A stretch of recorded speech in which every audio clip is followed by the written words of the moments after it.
Before Jean-Jacques Rousseau became a philosopher, he was an abandoned child. His mother died 9 days after bringing him into the world. He never heard her voice, never felt her hold him. She existed only as an absence, a ghost in the architecture of his earliest days. And then, when he was 10 years old, his father fled Geneva to avoid imprisonment. He never came back. Rousseau was passed from stranger to stranger. His uncle, a pastor, a watchmaker. None of them wanted him permanently. None of them loved him the way a child needs to be loved. This is where philosophy begins sometimes, not with logic, not with reason, but with a wound so deep it shapes everything that follows. Because Rousseau spent the rest of his life trying to prove that humanity, in its original form, was kind, that the cruelty of the world was not natural, that somewhere before civilization corrupted us, we were whole. He believed humans were naturally good because he needed to believe he was naturally good, that the abandonment was not his fault, that something had gone wrong with the world, not with him. And so he constructed a vision, a theory, a myth of humanity that explained why he felt so out of place in the world he inhabited. He imagined a time before cities, before laws, before economies and hierarchies, and the endless performance of social life, a time when humans lived simply, freely, connected to nature and to each other without the weight of comparison, without the burden of being seen. He called this the state of nature, and he believed that once, long ago, you lived there too. Close your eyes for a moment. You wake to the sound of birds, not alarms. The sun finds you through leaves, not through glass. Your body moves when it needs to move. Your hunger is simple: food, water, warmth. Your connections are immediate. The few dozen people in your band, with whom you share everything. You know their faces the way you know the shape of your own hands. There is no hierarchy among you, not in the way you will come to understand hierarchy later. There are elders, yes. There are those with more skill at hunting, at finding water, at reading the weather, but there is no class, no wealth, no measurement of worth. You do not compare yourself to others because there is no scale to measure yourself against. You do not perform because there is no audience demanding performance. You do not accumulate because there is nothing to accumulate and nowhere to store it.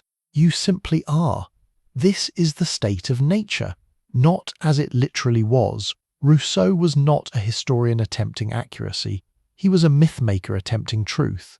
He was trying to understand what we were before we became what we are now, and what we were, he believed, was good, not good in the moral sense you have been taught, not virtuous, not pure, but good in the sense of whole, integrated, undivided. You lived from a place Rousseau called amour de soi, self-love in its natural form, a self-love that wants survival, that seeks well-being, but not at the expense of others.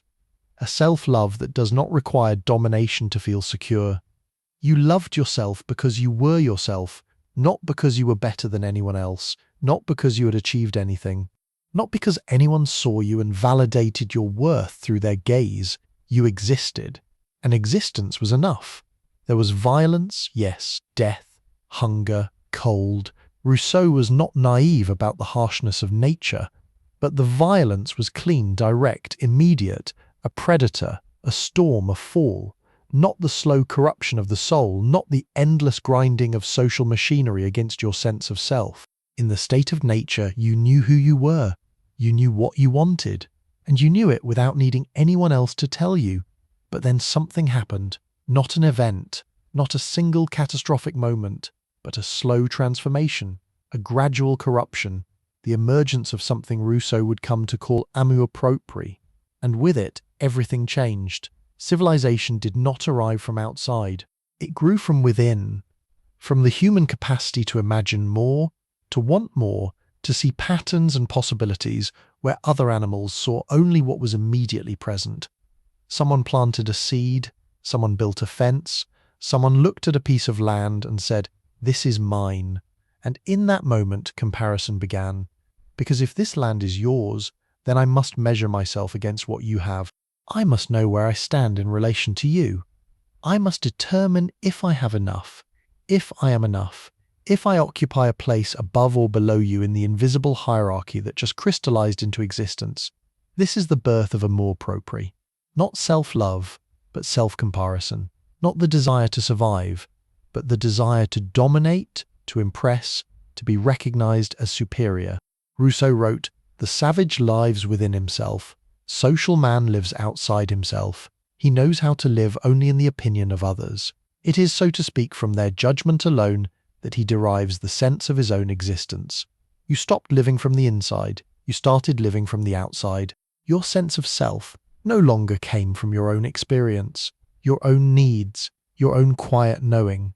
It came from reflection, from the mirror that society became. And the mirror was merciless. It demanded that you be a certain way, dress a certain way, speak a certain way, achieve certain things, own certain things, perform a version of yourself that others would recognize and approve of. You became civilized, but in becoming civilized, you also became corrupted, because now your self-love required validation from others. Now your worth was conditional. Now you were never enough unless someone else saw you as enough. And even then, even when they saw you, even when they approved, it was never quite sufficient, because there was always someone who had more, someone who stood higher, someone whose reflection in the mirror made you feel smaller. You started to live for the opinion of others, and in doing so you lost yourself. This is the tragedy Rousseau identified. Not that civilization brought violence, though it did, not that it brought inequality, though it did, but that it severed you from your own nature. It turned you into a performer, a competitor, a creature constantly looking outside itself for confirmation that it exists. The savage lives within himself. He knows who he is without needing anyone else to tell him. But you have no idea who you are, because you have spent your entire life constructing yourself according to the expectations of a world that does not care about you. You have become the mask you wear, and the face beneath the mask has been forgotten. You are not living your life. You are performing it, and you know this. You feel it, the exhaustion of being watched, the pressure to curate every part of yourself, the sense that even in your most private moments, there is an audience, imagined or real, against whom you are measuring yourself. This is amour-propre. This is the corruption. This is what Rousseau believed civilization had done to you. And once you see it, you cannot unsee it. It was 1749, a hot afternoon in July. Rousseau was walking through the woods outside Paris to visit his friend Denis Diderot, who had been imprisoned in the fortress of Vincennes for publishing ideas the authorities deemed heretical. Rousseau was 37 years old. He had not yet made his name. He was known, if at all, as a minor composer, a tutor, a man of modest means and no particular distinction. He carried with him a copy of the Mercure de France, a newspaper he had been reading on the walk, and in it he found an advertisement for an essay contest. The Academy of Dijon was offering a prize for the best response to a single question. Has the restoration of the sciences and arts contributed to the purification of morals? In other words, has progress made us better? And in that moment, something broke open inside him. He later wrote, "Within an instant of reading this, I saw another universe and became another man. All at once I felt myself dazzled by 1,000 lights." Crowds of lively ideas presented themselves at once with a force and confusion that threw me into an inexpressible disturbance. I felt my head seized by a dizziness resembling intoxication. He became so overwhelmed that he had to sit down beneath a tree. His heart raced, his vision blurred, he wept without fully understanding why. He felt as though his entire understanding of the world had shattered and reassembled in a single instant. What he saw was this: humanity had fallen. Not in the way Christianity teaches, through sin and disobedience to God, but through progress, through the very arts and sciences that the Enlightenment celebrated as salvation, through the accumulation of knowledge, technology, social organization, through everything that was supposed to make us better. We had not ascended, we had descended, and no one else could see it. The philosophers of the Enlightenment, Voltaire, Diderot, D'Alembert, the entire intellectual elite of Europe, believed that reason, science, and progress were lifting humanity out of darkness, that we were moving away from ignorance and superstition toward enlightenment and prosperity. That civilization was a triumph of human ingenuity. But Rousseau saw the opposite. He saw that every step forward in complexity, every innovation, every new technology, every new social structure was taking us further from our original nature, further from the simplicity that had once allowed us to live freely without the burden of endless comparison and performance. We had traded wholeness for sophistication, connection for status, presence for performance, and he could not let this vision go. It consumed him. It defined the rest of his life.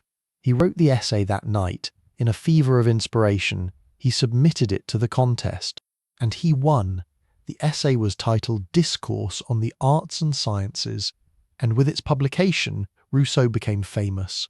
Controversial, hated by many of his peers, but impossible to ignore, because what he was saying was not just radical, it was unforgivable. He was telling the Enlightenment that it had failed, that progress was a lie, that civilization was not salvation, but corruption, that everything they had built, everything they celebrated was poison.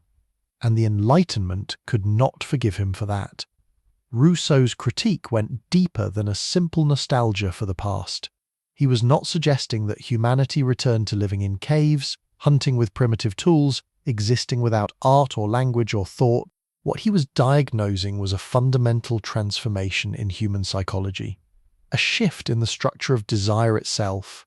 In the state of nature, desire is simple. You are hungry, you seek food. You are cold, you seek warmth. You are alone, you seek companionship. The satisfaction of these desires is direct, immediate, complete. But in civilization, desire becomes complex, mediated, infinite. You no longer want food. You want the right food, the food that signals status, taste, belonging. You no longer want shelter. You want a home that impresses, that reflects your identity, that situates you within a hierarchy of worth. You no longer want companionship. You want recognition, admiration, love that proves you are valuable. And because these desires are no longer rooted in direct physical need, but in social comparison, they can never be satisfied. There is always someone with better taste, a more impressive home, more admiration. The hunger grows in proportion to what you consume. This is what Rousseau meant by amour-propre. It is not just vanity. It is a fundamental reorientation of human desire away from the self and toward the mirror of society. And the mirror is cruel. It shows you not who you are, but who you are not.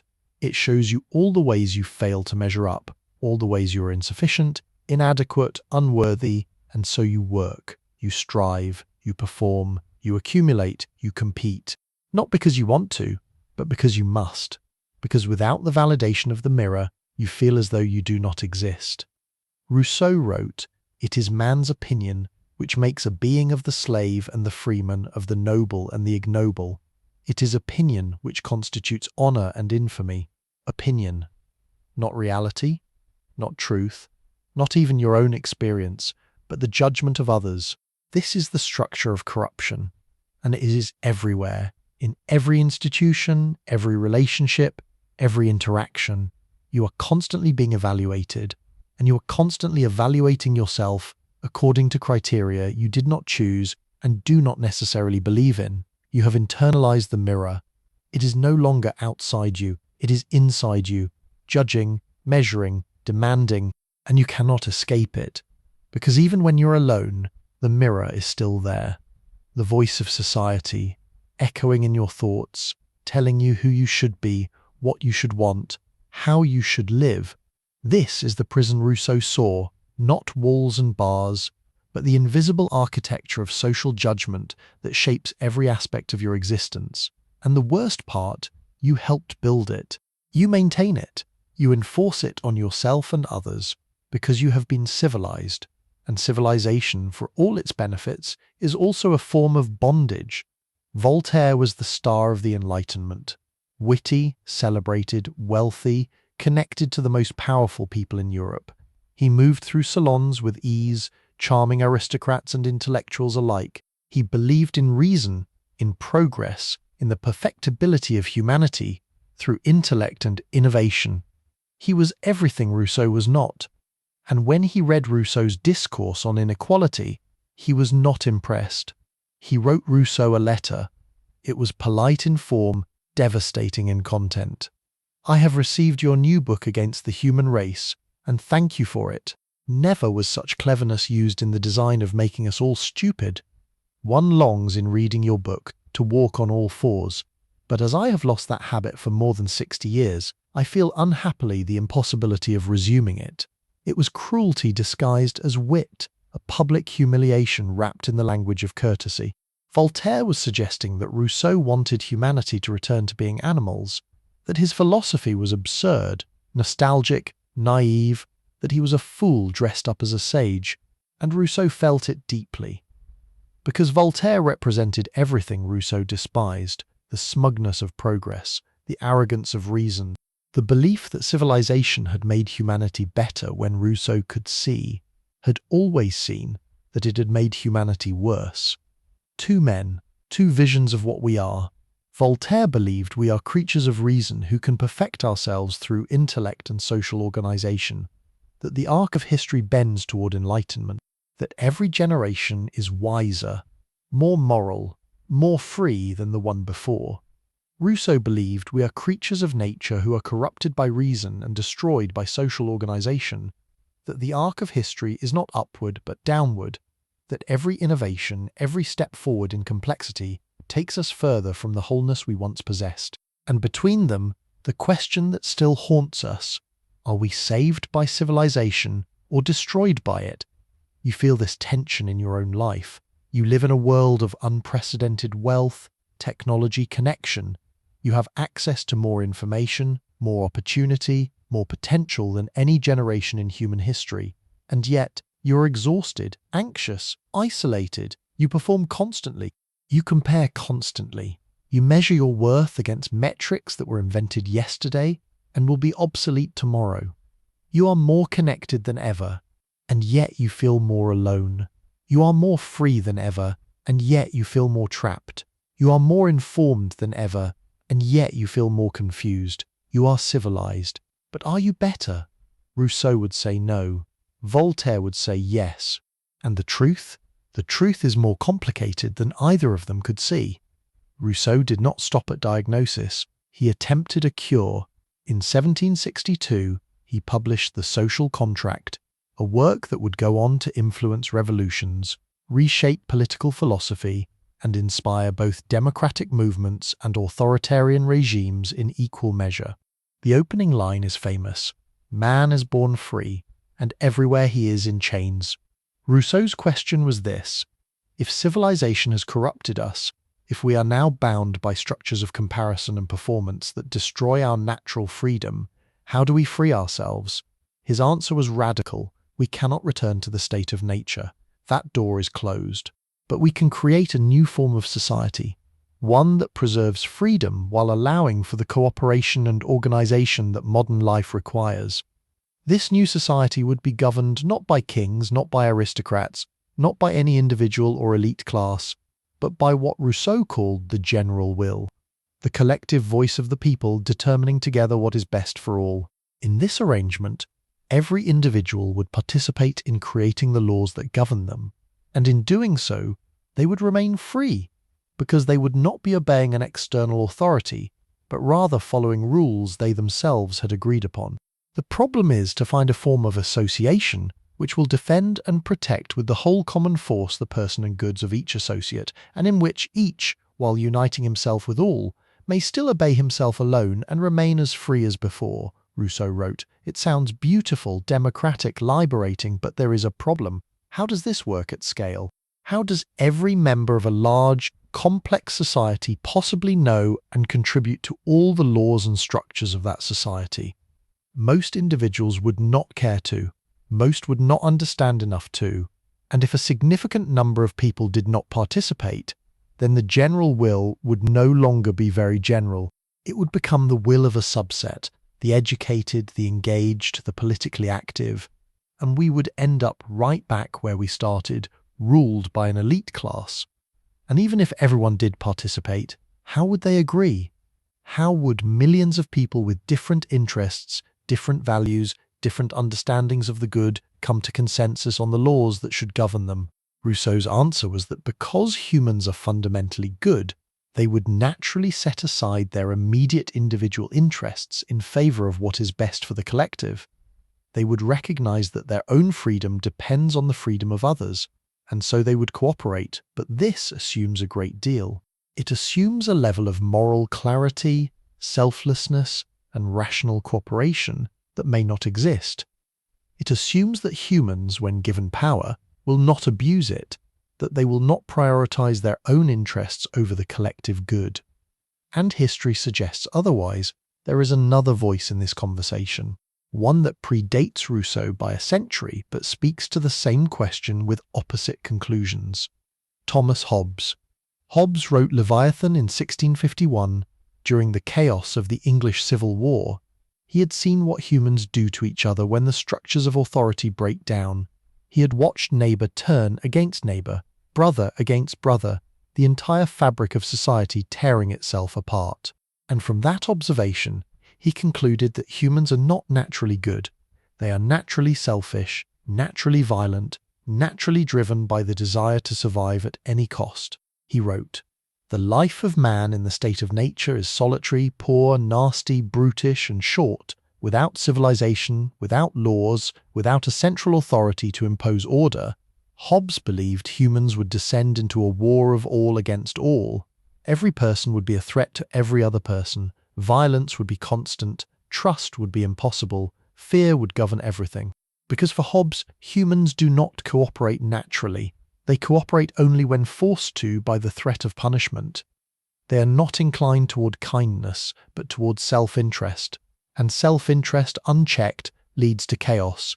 The only thing that saves us from this chaos is civilization, not as corruption, but as salvation. The creation of a social contract in which we relinquish our natural freedom to a sovereign power, a government, a king, a state, that enforces order and protects us from each other. For Hobbes, civilization is not what destroys our goodness. It is what prevents our badness from destroying everything. And when you look at history, it is hard to dismiss his argument. War, genocide, slavery, exploitation. These are not aberrations, they are patterns, repeated across cultures, across centuries, across continents. The 20th century alone saw 2 world wars, the Holocaust, Stalin's purges, Mao's Great Leap Forward, the killing fields of Cambodia, the Rwandan genocide, tens of millions dead, not in spite of civilization, but within it, enabled by it, organized by it. And this violence did not come from nowhere. It came from humans, from the same species Rousseau believed was naturally good. So which is it? Are we naturally good, corrupted by civilization? Or are we naturally bad, saved by civilization? Rousseau and Hobbes give opposite answers, and both of them sound true. If Rousseau is right, if humans are naturally good but inevitably corrupt themselves through civilization, then how can they be naturally good? A thing is not good if its nature leads inevitably to corruption. A bomb is not good simply because its fuse has not yet reached the end. If the explosion is built into the very structure of the thing, then calling it good is a misunderstanding of what it is.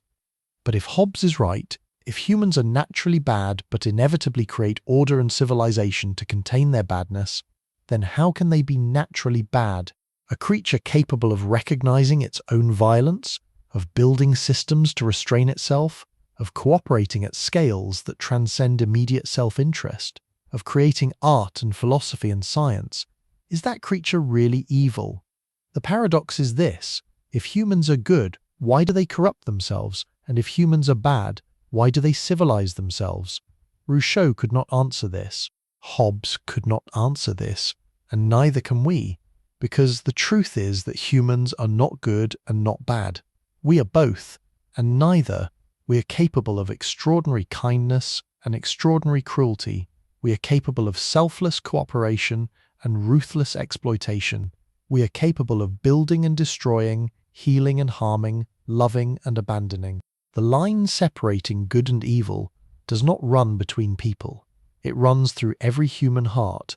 Alexander Solzhenitsyn, who survived the Soviet gulags, who saw the worst of human cruelty firsthand, wrote, "The line separating good and evil passes, not through states, nor between classes, nor between political parties either, but right through every human heart and through all human hearts. This line shifts.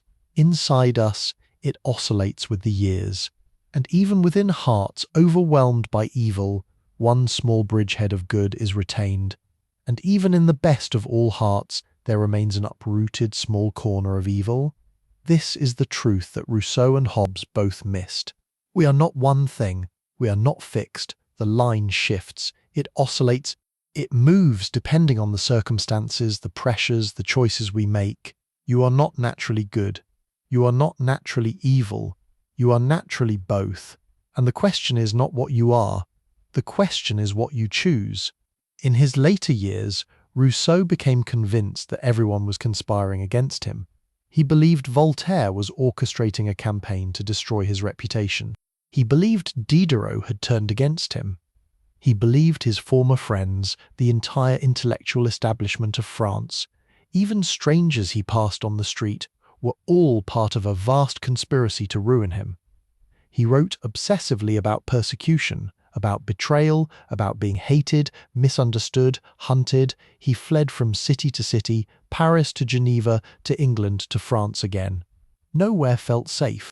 He trusted no one. Not his friends, not his patrons, not even the people who genuinely admired him and sought to help him. He spent his final years isolated, paranoid, broken by the weight of his own mind, and in 1778, at the age of 66, he died alone. The irony is almost unbearable. Rousseau spent his life arguing that humans are naturally good, naturally inclined toward kindness and cooperation, that in the state of nature, before civilization corrupted us, we lived in harmony. And yet, in his final years, he trusted no one. He saw enemies everywhere. He could not bear to be around people. He loved humanity in the abstract, but he could not bear humans in particular. He believed in a state of nature he had never experienced. He longed for a simplicity he could never inhabit. He preached a goodness he could not embody. And maybe this is the real lesson of Rousseau.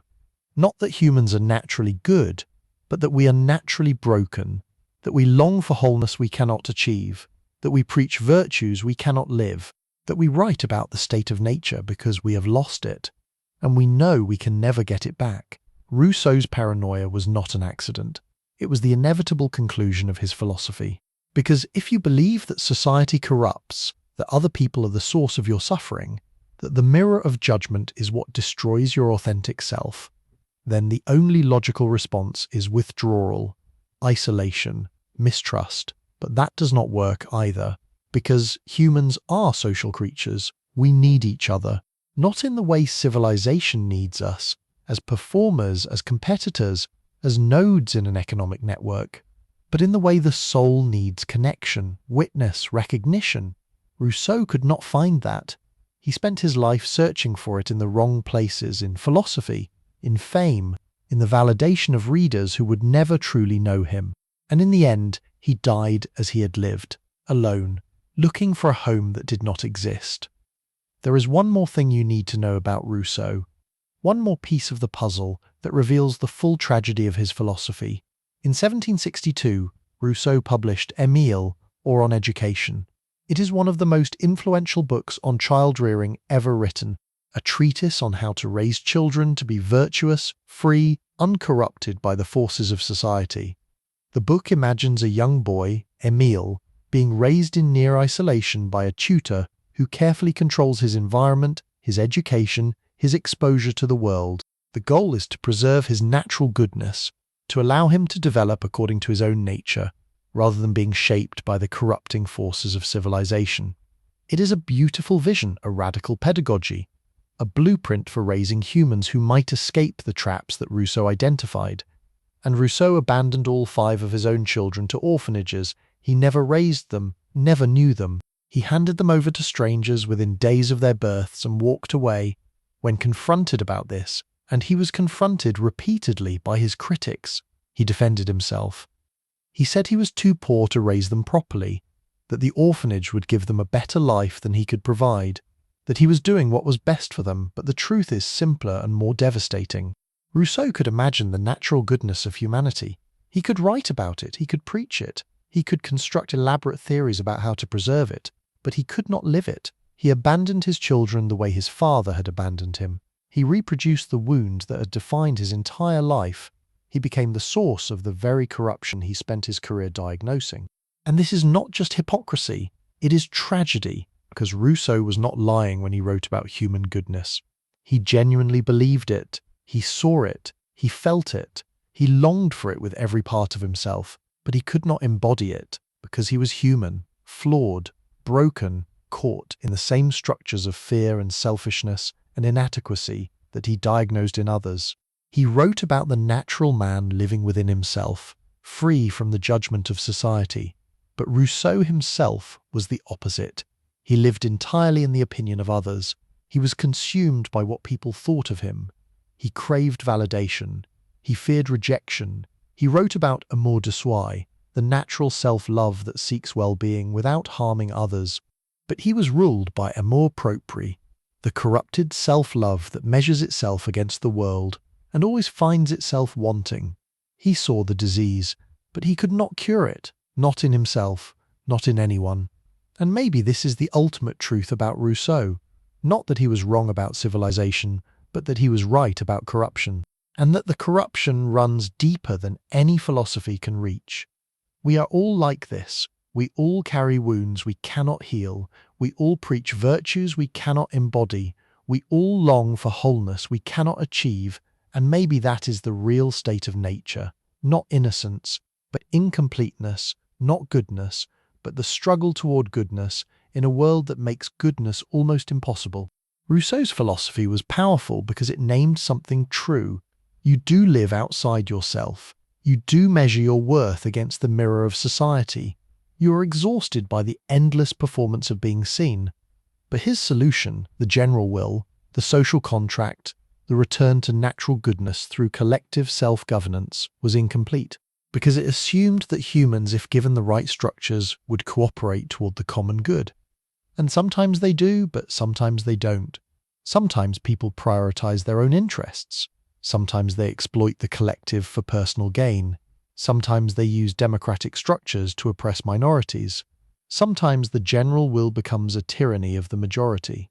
Rousseau's philosophy inspired the French Revolution, and the French Revolution began with ideals of liberty, equality, fraternity.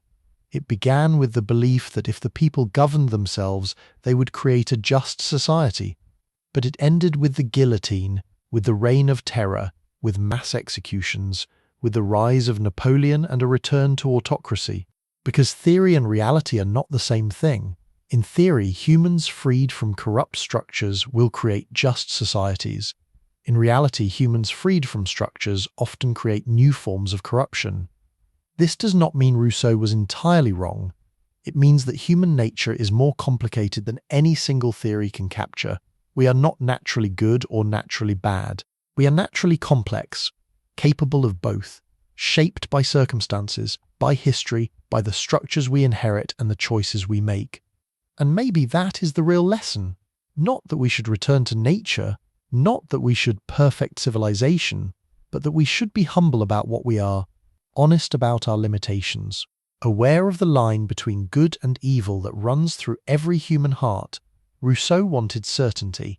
He wanted to believe that if we could just get back to our original nature, or if we could just create the right political structures, we would be free.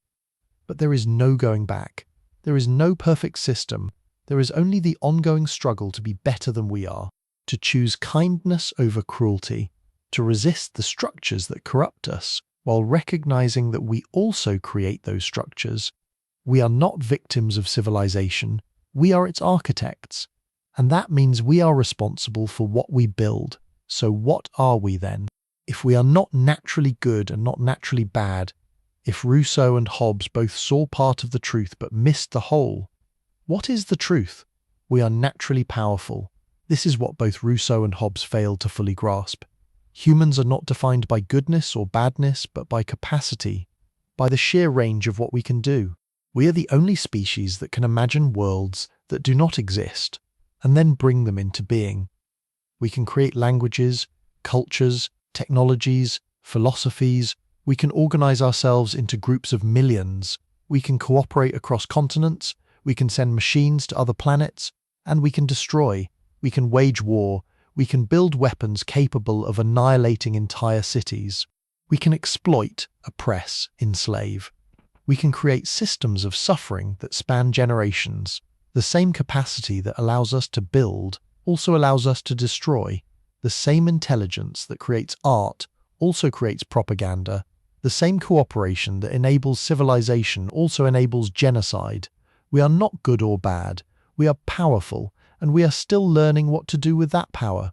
This is the uncomfortable truth. We are not children who have been corrupted by civilization. We are not innocents who need only the right structures to flourish. We are adults, dangerous adults, with capacities we barely understand and consequences we cannot always predict. And the question facing us is not, how do we return to innocence? The question is, how do we grow up? How do we learn to wield our power responsibly? How do we create structures that bring out the best in us rather than the worst? How do we recognize the line between good and evil in our own hearts and choose, moment by moment, which side to stand on?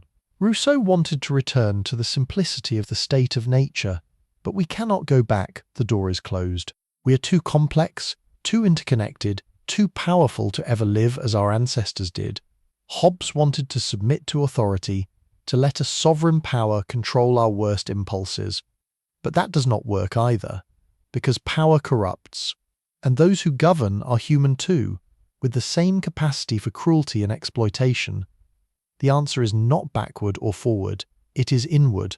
We must learn to see ourselves clearly, to recognize our capacity for both good and evil, to understand the structures that shape us, to take responsibility for the choices we make. This is the work, not revolution, not return, but the slow, difficult process of becoming conscious, of learning to live with the paradox of what we are. We are naturally powerful, and that power is neither good nor bad, it is what we make of it. Rousseau died alone, broken by the weight of his own vision. He spent his life trying to prove that humanity was naturally good, and in the process he revealed how deeply flawed we all are. He abandoned his children, he could not trust his friends, he saw enemies everywhere, he preached a simplicity he could never inhabit. And yet his vision endures, not because it is true, but because it names something we all feel, the sense that we have lost something, that somewhere along the way, in the construction of this complex technological interconnected world, we have become separated from ourselves. We live outside ourselves now in the opinion of others, in the mirror of society, in the endless performance of who we think we should be, and we are exhausted. Rousseau was wrong about many things, but he was right about this. You are not living from the inside anymore, you are living from the outside, and it is destroying you. But here is what Rousseau could not see. You cannot go back. There is no state of nature to return to. There is no pre-civilized innocence waiting for you. You are here, in this world, in this complexity, in this corruption. And the only way forward is through, not by running from civilization, but by learning how to live within it without losing yourself completely. Not by becoming less, but by becoming more aware, more awake, more capable of seeing the line between good and evil that runs through your own heart, and more willing to choose which side of that line you stand on. You are not naturally good. You are not naturally evil. You are naturally unfinished. And that is not a tragedy. It is an invitation to keep becoming, to keep choosing, to keep moving toward the wholeness you have lost, knowing you may never fully reach it, but trying anyway. Because that is what it means to be human, not to be good, not to be bad, but to be powerful, unfinished, and still learning what to do with that power. The line shifts inside you, it oscillates with the years, and every day you choose where it falls.